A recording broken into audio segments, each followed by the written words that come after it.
تو اس انداز سے آپ اپنی اصلاح کریں اور ایسے پڑھیں حی علی الصلاۃ.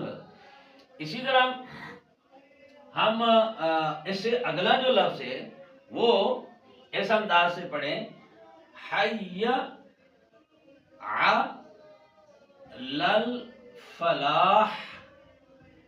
اب آخر میں ہا ہے، ہا پر وقف کرنا ہے. اس میں بھی حی علی الفلاح ہے، تو حی علل نہ کہے، حی علی الفلاح. اس میں پھر ہماری کتنی غلطیاں بن جاتی ہیں؟ حیا کے بجائے حیا پڑھنا، علی الفلاح کے بجائے علی الفلاح، یعنی ہا کی جگہ ہا پڑھنا. تو یہ بھی بہت غلط معنی بنتا ہے. کئی چیزیں تو ایسی ہیں جن کا عربی ڈکشنری میں معنی ملتا ہی نہیں ہے، ہم اس انداز سے پڑھتے ہیں جسے ہم کہیں کہ جدید وحی ہمارے اوپر نازل ہوئی ہے. تو نہیں، روایت کے انداز سے جیسے حروف کی ترتیب آ رہی ہے اسی انداز سے ہم پڑھیں حی علی الفلاح. ابھی تھوڑا سا ہم اور پیچھے جاتے ہیں. اشہد ان، ہم ایک اور بڑی غلطی کرتے ہیں. مثال کے طور پر لفظ آتا ہے نا اشہد، اس کی تو چلیں اصلاح ہے اکثر لوگوں کی، ٹھیک ہے. اشہد ان محمد رسول اللہ، تو انا اگر آپ نے کر دیا تو دیکھو معنی کتنا بنتا ہے غلط. اشہد کا معنی میں گواہی دیتا ہوں یا دیتی ہوں. انا کا معنی، اس کو ہم اگر صرف کی اصطلاح میں کلمے کو لے کے آئیں تو یہ بنتا ہے ان نا. تو نون کا نون میں ادغام ہوا تو نون مشدد ہو گیا، جیسے ادغام کی تعریف لکھی ہوئی ہے. اس انداز سے آپ اگر اس کا معنی کریں تو بنتا ہے اشہد، میں گواہی دیتا ہوں، انا بے شک ہم، بے شک ہم، آگے محمد رسول اللہ، بے شک ہم محمد اللہ کے رسول ہیں. معنی کتنا غلط ہو گیا.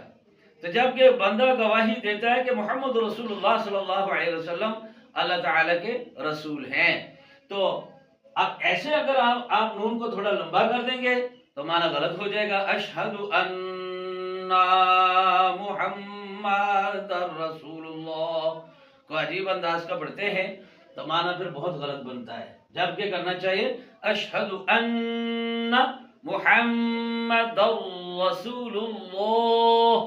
اس انداز سے اگر آپ پڑھیں تو ٹھیک ہے. چلیں اب آگے سبق کی طرف.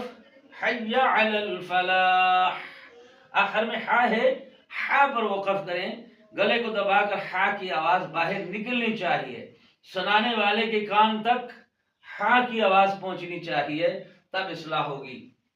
اس کے بعد دو لفظ زائد ہیں، گو کہ اقامت اور فجر کی اذان میں جو ہم کلمے کہتے ہیں وہ بھی ساتھ ساتھ بولتے جائیں. لفظ آتا ہے قد قامت الصلاۃ، اب کئی آدمی تا پر وقف کرتے ہیں تو تا کی آواز دیتے ہیں، قد قامت الصلاۃ، تا کی آواز دیتے ہیں. تو وہ نہیں دینی چاہیے، بلکہ گول تا وقف میں ہا کی آواز پیدا کرتی ہے، تو بن جائے گا قد قامت الصلاۃ. اور فجر کی اذان میں الصلاۃ خیر من النوم، الصلاۃ خیر من النوم. دو قسم کے اس میں غنے ہو جاتے ہیں. اس کے بعد اصل حی علی الفلاح کے بعد آتا ہے اللہ اکبر اللہ اکبر، یا اللہ اکبر اللہ اکبر، اللہ اکبر اللہ اکبر. کہنا تو دو کلموں کو ایک سانس میں کہنا چاہیے. 2-3 دفعہ دہرانے کا مقصد یہ ہوتا ہے کہ میری بھی اصلاح ہو جائے اور سننے والے کی بھی. اس کے بعد آخری لفظ ہے لا الہ الا اللہ. یہاں پر بھی وہی اشہد ان لا الہ الا اللہ کی آواز پیدا ہوتی ہے. لا الہ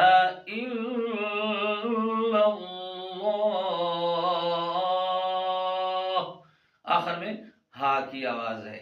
تو یہ اللہ اکبر پر صرف ایک الگ ویڈیوز ہے، ایک ویڈیو ہے، اور اس کے بعد پوری آخر تک لا الہ الا اللہ تک ایک ویڈیو ہے۔ برائے کرم آذان سیکھ کر دیں اور الفاظ درست کریں، اور برائے کرم یہ میں نے پہلے کہا تھا کہ 5 وقت کی نماز کی جو ابتدائی آواز دینے والی، اللہ کی عبادت کی طرف دعوت دینے والی چیز ہے، وہ ہے آذان۔ اس لیے اس کو خوبصورت طریقے سے دیں، اچھے طریقے سے دیں۔ یہ عبادت کا حسن ہے، عبادت کی ابتدا ہے۔ آذان دینے والا آتا بھی سب سے پہلے ہے، ثواب سے سب سے زیادہ کماتا ہے، لہذا اس کی آواز سن کر لوگوں کو بھی طبیعت خوش ہو اور اللہ بھی خوش ہو کہ سیکھ کر دے۔ میں نے پہلے بتایا تھا کہ ہم ڈرائیوری لائسنس تو لے کر ڈرائیوری سیٹ پر بیٹھتے ہیں، اور اگر لائسنس نہ ہو تو ٹریفک والے ماشاءاللہ چلان کاٹتے ہیں۔ تو اللہ تعالیٰ کی بھی ایک ٹریفک ہے نا اس معاملے میں، فرشتے کرامن کاتبین یعلمون ما تفعلون، تو جو ہم کرتے ہیں وہ لکھتے ہیں۔